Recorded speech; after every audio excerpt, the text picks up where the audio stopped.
Good evening, Loganites. It's already the end of week 15. I am right at the finish line of the semester in my nurse practitioner school.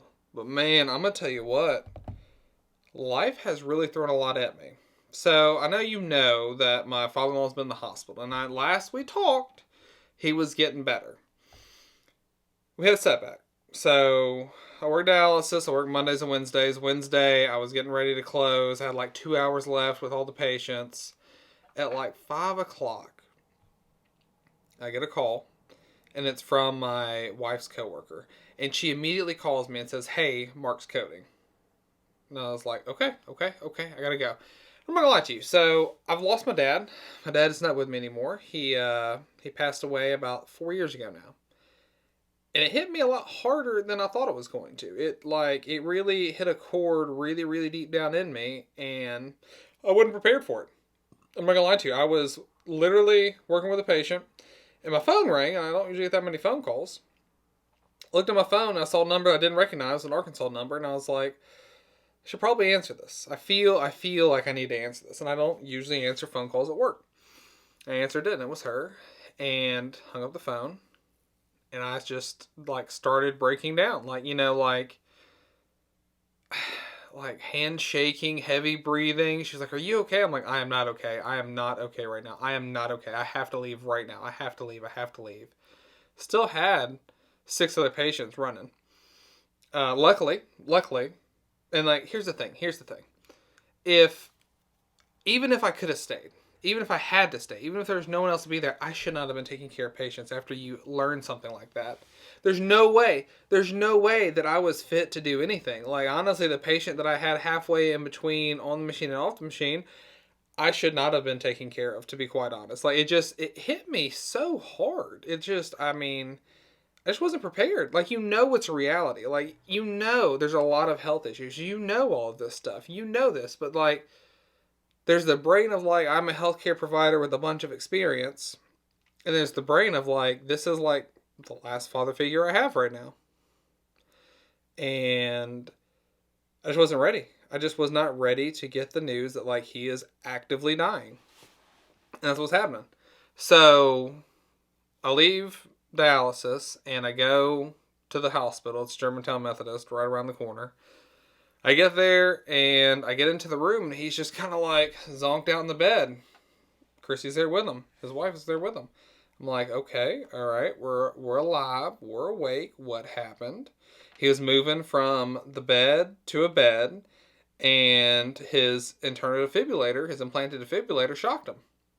And luckily, it was there. Thank God it was there, because I'll tell you what. The nurse that was taking care of him thought he was about to have a seizure, or thought he was seizing. He was about to seize. He could have died right there because he was in a step-down unit, not on a monitor. He could have easily died. Or had really big loss of cerebral perfusion. This could have gone completely different. But luckily, what I think happened is he was, in this weird fluid balance status or state. He got transferred from bed to bed. Fluid shifted. His blood pressure dropped. His heart went to VFib. It shocked it. That's the reason why I say VFib. And then luckily he didn't lose much perfusion to his brain. So I get there, I see him in bed. I'm like, okay, this is okay. We're better. We're going back to the ICU. The ICU doctor came up and saw him. He's a good close friend. Thank you so much, Nathan. You're amazing. God bless you, you and your wife. God bless you. If you ever see this, for whatever reason you're watching this, God bless you. You have been amazing, and you have listened, and you have understood the concerns that we have. God bless you. I'll just say this. ICU doctor, I worked with his wife forever at Le Bonheur, and just like the whole situation, I couldn't ask for a better doctor. But anyways, he's in there. He's like, yeah, we got a blood gas, and he's just really acidotic, and I don't know why. He's got this metabolic acidosis. He had dialysis today. I don't know why. He's not normal. He's not at his baseline, so we're going to go back to the ICU so we can watch him. Thank God. Now, this whole experience has been back and forth. We've been in the ICU for the majority of it, like 20 days in the ICU. We go back to the ICU. We're sitting in there, and we're in there for like an hour. No, not even an hour. Maybe like 30 to 45 minutes. Maybe 30 minutes. And we have enough time to speak to the nurse that's going to be with him tonight.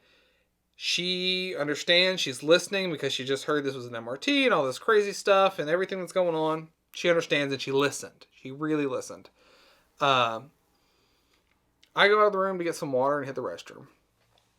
I get a call from Jennifer, and she immediately says, he's coding right now. He's coding again. I rush back into the ICU, and I was actually walking back into the ICU, and I was like, damn it! And then I ran in there. I don't run. And I go to the room, and he's in legit VFib. He is in legit VFib. Like, I see it on the monitor. He's on a monitor now. And, they're popping him down, start doing compressions. And then his implanted defibrillator shocked him back into the right rhythm again.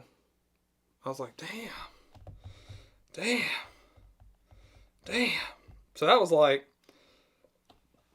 I know time doesn't mean anything, but it was like 7:30, 8 o'clock that happened. No. Maybe right before shift change.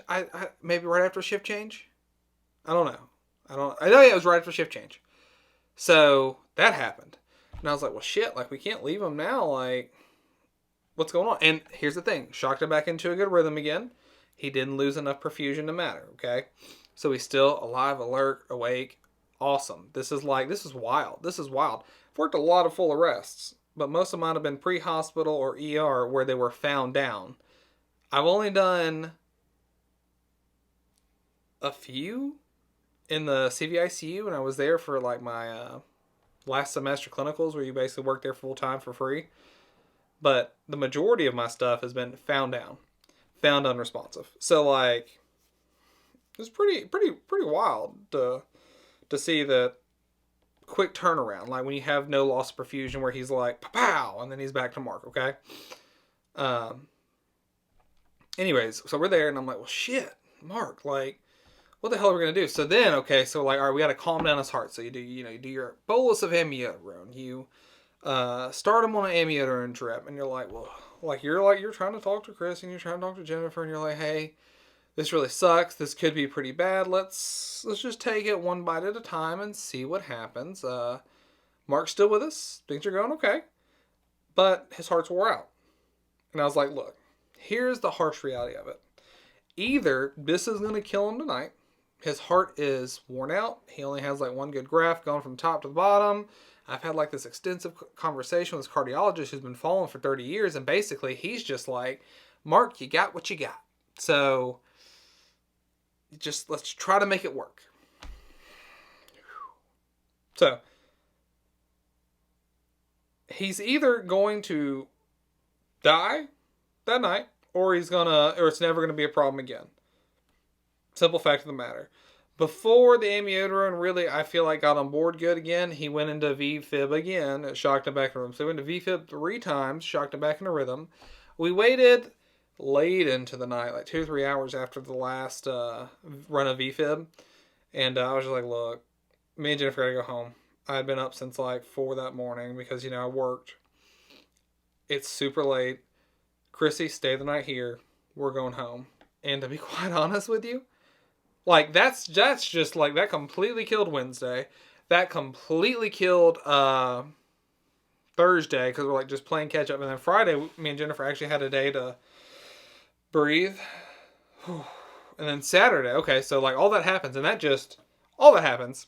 And that obliterates school. It completely obliterated school. I was like, thank God I didn't have anything due, like, Friday night. Because now I had to pick up Saturday and Sunday to finish some projects. And finish all my coursework. So I did that. And then everything just got washed away. It's like, when my dad passed away, there was like, I was off of work for like 3 weeks. And I came back to work. Or like, let's just back up. When he passed away, I remember, like, you think you're okay. You're still you. But you start missing things. Like, right after he passed, we were supposed to be somewhere at like 10 in the morning. And then I was like, okay, 10 in the morning. Well, when 9:45 got there the next morning, I'd set my alarm. I don't know what happened. It just, like, time just disappeared. And I was already late. And I was like, what the hell is going on? Like, you just miss things. You miss things. Like, for going back to work. After I went back, I was off for 3 weeks. I get back. I still have all of the skill levels. Like, I can still start the IVs. Like, there's no discernible difference in who I am to the outside, but like I was missing things. Like I forgot to prep for a blood culture. And I was like, I always prep for a blood culture. Like, what? Well, you just start missing things. So that all that obliterated school, you're trying to catch up. You're trying to get your brain to function right again. Like, and it hit me. It hit me so hard, and it hit a chord deep down. I wasn't ready for it. This morning I was supposed to open up the clinic. I didn't know I was late until I got a text message saying, "Hey, where are you at?" And I was already 15 minutes late. Luckily I was on the way, and there's only like a 30-minute difference of what time you get there, whether you're opening or not. But I was just like, it's just washing everything away. It's crazy. Anyways, school is going good. We're here at week 15. The only issue is these, all right, kids, if you're listening, close your ears. These fucking professors. Why is it acceptable to have projects that you expect us, that are big projects you expect us to do, and not have them in the syllabus? And like, I don't even know where to look for them, because you're supposed to be able to look at the syllabus. And if it's not in the syllabus, it doesn't matter. I have all of my syllabuses printed out. And I literally cross off each thing as I do it because I don't want to miss anything. I sit down, usually on Sunday nights, and now it has to be now Mondays because another class, but I sit down and I make sure that I am well aware of what's coming up next week through the syllabi, okay? Syllabi, I don't know if that's plural. Well, I've messed up. With all this stuff with Mark, things have got washed away. I have a project due literally in 2 days. Okay, I work today, I don't work tomorrow, and then I work Wednesday. Thursday is 6 o'clock at night. That's how you know it's 6 o'clock at night. Thursday is Thanksgiving. So you've got all these projects due Thanksgiving, and there's a final this week.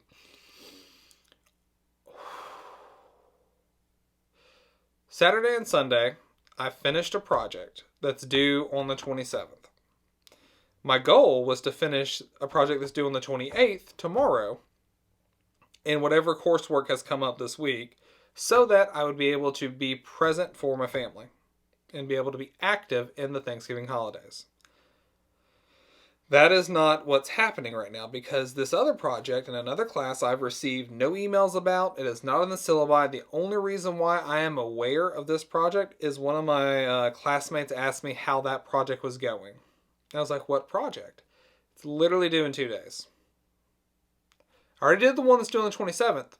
This one's due on the 23rd. And I got one due on the 28th. All during these Thanksgiving holidays. It's defeating. It's really, really, really defeating. I work so hard, I do so much, and it just feels like it's the feeling of just getting gut checked. Like, hey, you thought you were doing good. Screw you, man. That's what it feels like. It's like like you suck. Don't forget it. I hope no one gets offended by anything, all like me talking about everything's going on in personal life. It's been legit crazy. Not offended, that's not the right word, but like, I hope you get something out of it. I know we've all been through this kind of stuff, and like, I thought I was past like feeling like this, like, I don't know, being able to be affected like this. Thought I had been through that already. Like, wasn't ready for it. I wasn't ready for it. It's really hit me. I appreciate being able to share this with you. Or, I mean, this is like my therapy. I'm talking to the camera, to you, through the camera. But it's good for me to talk this out because it has been so much. It's been so much jam-packed, and I don't feel like I've had a space to breathe. I still don't feel like I can have a space to breathe because I'm about to finish this and then start on said project that's due in 2 days. And hopefully knock it out and the other things so I can still be present. But it went from me just knocking out one project in a day and mother schoolwork to now you got 2 projects and schoolwork. I hope you get it done. Good luck. I know it's rough. I know it's tough. But there is no failure here. We will succeed. one way or another. I hope you got something out of this. Like the video, subscribe, and as always, Logo Knights, keep your corn on the cob.